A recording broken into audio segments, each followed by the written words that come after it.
स्वागत है बच्चों आपका आज के सेशन में एक्सरसाइज 4.2 का प्रश्न 2 निम्नलिखित समीकरणों में से प्रत्येक समीकरण के 4 हल लिखिए। फर्स्ट पार्ट है, देखिए 2x = y = 7। इसमें आपने इसके 4 हल निकालने, x के भी 4 हल निकलेंगे, y के भी। तो इसमें क्या करते हैं हम, एक चर आप बाईं साइड रखते हैं, दूसरा आप दाईं साइड ले जाते हैं। ठीक है, जिसका गुणांक छोटा है वो आपने यहाँ पर रखना है। x का गुणांक 2 है, y का गुणांक कुछ नहीं तो 1 है, तो इसलिए छोटा गुणांक 1 है, तो इसलिए हम y यहाँ रखेंगे, इसलिए y = 7। अब 2x देखिए, इससे पहले प्लस का चिन्ह है तो पर जाके क्या हो जाएगा -2x। तो अब आप जिसको आप दाईं साइड ले गए हैं उसका मान आप 0 से लेकर मान सकते हैं। 0, 1, 2, 3 या -1, -2 भी मान सकते हैं, वो आपकी मर्जी है। ठीक है, तो इसलिए आप मानेंगे कि माना x = 0 माना मैंने, तो इसलिए y = 7 - 2 का 2 और x का x, तो इसलिए y = 7 - 2, बीच में गुणा का चिन्ह। x देखिए कितना माना हमने 0, तो y = 7 - 2 में 2 शून्य 0, तो y = 7 में 0 घटे 7। ठीक है, तो आप लिखेंगे इसलिए x = 0 माना और y आ गया हमारे पास 7। ये पहला हल हो गया इसके लिए। साथ में अगर चाहो तो आप टेबल भी बना सकते हैं, ये आपका 10th क्लास में बहुत ज़रूरी है। 10th क्लास में ग्राफ के लिए आता है इसी तरह का क्वेश्चन, वहाँ पर दो रैखिक समीकरण होते हैं। ठीक है, तो पहला देखिए x था, दूसरा हमारे पास y है। x हमने 0 माना तो y का मान आ गया 7। ठीक है, दूसरी वैल्यू आप मान सकते हैं कि माना x = 1, इसलिए वैल्यू यहीं पर पुट करनी है कि y = 7 - 2x, तो इसलिए y = 7 - 2, फिर बीच में गुणा का चिन्ह, x की जगह आ गया 1। ठीक है, तो y = 7 - 2 एकम 2, तो y = 7 जमा का 2 माइनस का 7 में 2 घटे 5, चिन्ह का ध्यान रखना है। तो इसलिए हमारे पास आ गया x माना हमने 1 और y आ गया 5, x 1 y 5।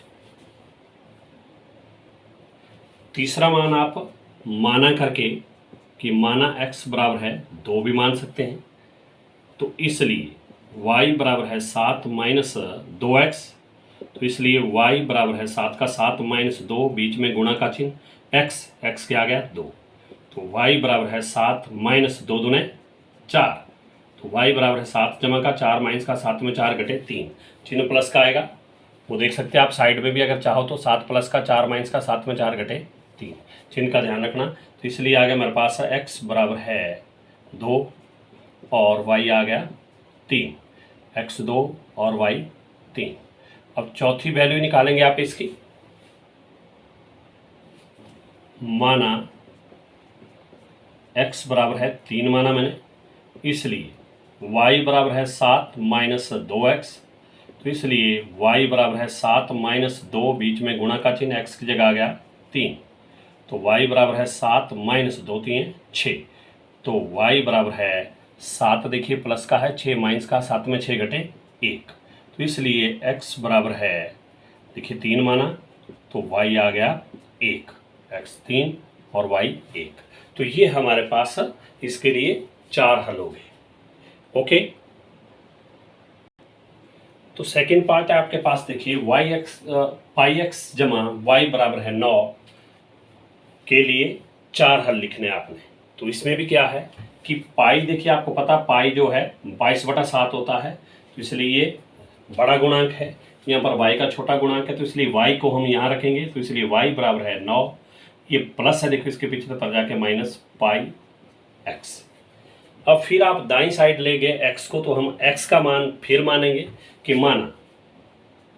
माना x = 0, इसलिए y = 9 का 9 -πx का πx, तो इसलिए y = 9 का 9 -π, बीच में होता है गुणा का चिन्ह, x माना हमने 0, x की जगह आ गया 0, तो y = 9 का 9 -π गुणा 0 0, क्योंकि 0 को किसी के साथ गुणा करो तो 0 ही आता है, तो इसलिए y = 9 में 0 घटे 9, तो लास्ट में लिखेंगे आप, इसलिए x = 0 और y = 9।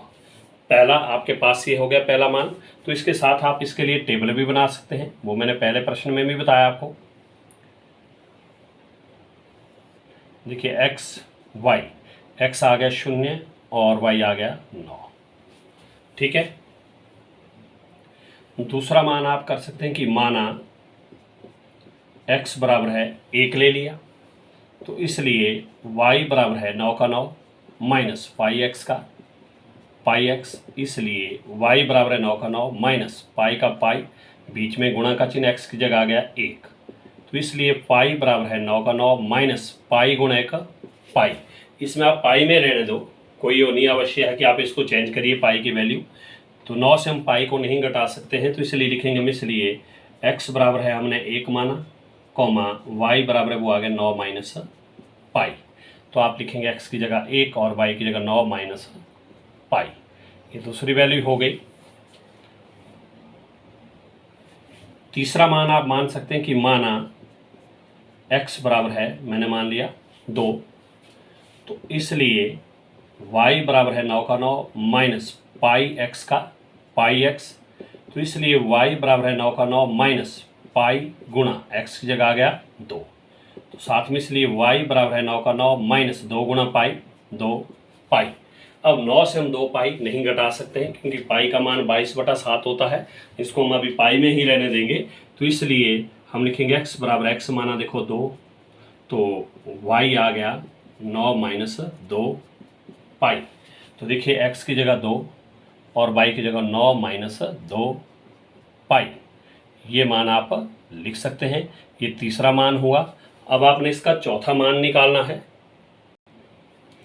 अब चौथे मान के लिए आप मान सकते हैं कि माना x बराबर है 3 माना मैंने, क्योंकि 2 हम मान चुके हैं, तो इसलिए y बराबर है 9 का 9 माइनस पाई x का पाई x, इसलिए y बराबर है 9 का 9 माइनस पाई का पाई, बीच में गुणा का चिन्ह, x की जगह आगे देखिए 3, तो y बराबर है 9 माइनस 3 गुणा पाई 3 पाई। तो 9 से हम 3 पाई को नहीं घटा सकते क्योंकि पाई का मान आपको मैं बार बार कह रहा हूँ कि 22/7 होता है। यहाँ पर हम इतना ही मान रखेंगे इसका, तो लास्ट में लिखेंगे आप, इसलिए x बराबर है 3 माना आपने, तो y बराबर है 9 माइनस 3 पाई। तो ये आपके इसके मान होंगे, यानी कि हल होंगे। x देखिए 3 माना आपने, तो y आ गया देखो 9 माइनस 3 पाई, और इस तरह से आप इनके मान ज्ञात करेंगे। ओके, ये थर्ड पार्ट मोस्ट इंपॉर्टेंट है। फर्स्ट पार्ट भी मोस्ट इंपॉर्टेंट था, लेकिन ये बहुत ज़रूरी, कई बार पेपर में आ चुका है। तो देखिए यहाँ पर फिर आपके पास है समीकरण दिया x बराबर है 4y के 4 हल लिखने आपने। तो क्या करेंगे आप यहाँ पर, फिर वैसे देखिए हमारा काम होता है यहाँ पर कि आपने एक चर आपने बाईं साइड रखना, दूसरा आपने दाईं साइड ले जाना है। तो हमारे पास पहले ही दाईं साइड में दिया हुआ, देखिए x यहाँ पर इसका गुणांक छोटा है, y का गुणांक बड़ा है, तो पहले ही रीअरेंज किया हुआ है कि छोटा गुणांक बाईं साइड रखा है, बड़े गुणांक वाला दाईं साइड रखा है। तो सिंपल आप जो दाईं साइड है उसका मान आप मानेंगे। अब तक हमारे पास x जा रहा था दाईं साइड में, तो हम x का मान मान रहे थे, लेकिन अब हमारे पास दाईं साइड में y है, तो अब आप y का मान मानेंगे, ये ध्यान रखना। तो आप लिखेंगे यहाँ पर कि माना y बराबर है 0, y का मान हमने 0 डाला, तो इसलिए x बराबर है 4y का, पहले तो 4y, तो इसलिए आप लिखेंगे x बराबर है 4, फिर बीच में होता गुणा का चिन्ह, y की जगह आगे देखो 0, तो x बराबर है 4 0 0, तो लास्ट में इसलिए x बराबर है 0 और y कितना माना था आपने, वो भी 0 था। तो इसके लिए भी आपने टेबल वैसे ही बनाने हैं जैसे हमने दूसरे प्रश्नों के लिए बनाइए। x y, तो देखिए x 0 और y भी 0, ठीक है। तो दूसरा मान आप मान सकते हैं, माना अब y बराबर ऐसे पर है तो y का मान मानेंगे, माना y बराबर 1, तो इसलिए x बराबर है 4y का 4y, तो इसलिए हम x बराबर है 4, बीच में होता गुणा का चिन्ह, y आ गया 1, तो इसलिए आप लिखेंगे x बराबर है 4 एकम 4, तो लास्ट में लिखेंगे आप, इसलिए x बराबर है 4 कॉमा y माना था आपने 1, x आया देखो 4 और y माना था आपने 1। उल्टा मत लिखना वैल्यू कि पहले आपने y का लिख दिया ऊपर x का नीचे, तो गलत हो जाएगा आपका। फिर तीसरी वैल्यू आप माना करके कि माना y बराबर है, मैंने मान लिया 2, इसलिए x बराबर है 4y का 4y। तो इसलिए x बराबर है 4, बीच में क्या चिन्ह होता है, गुणा y की जगह आ गया 2, तो x बराबर है 4 दूने 8। तो लास्ट में लिखेंगे आप, इसलिए x बराबर है 8 और y माना आपने 2। x आ गया आपके पास 8 और y माना आपने 2।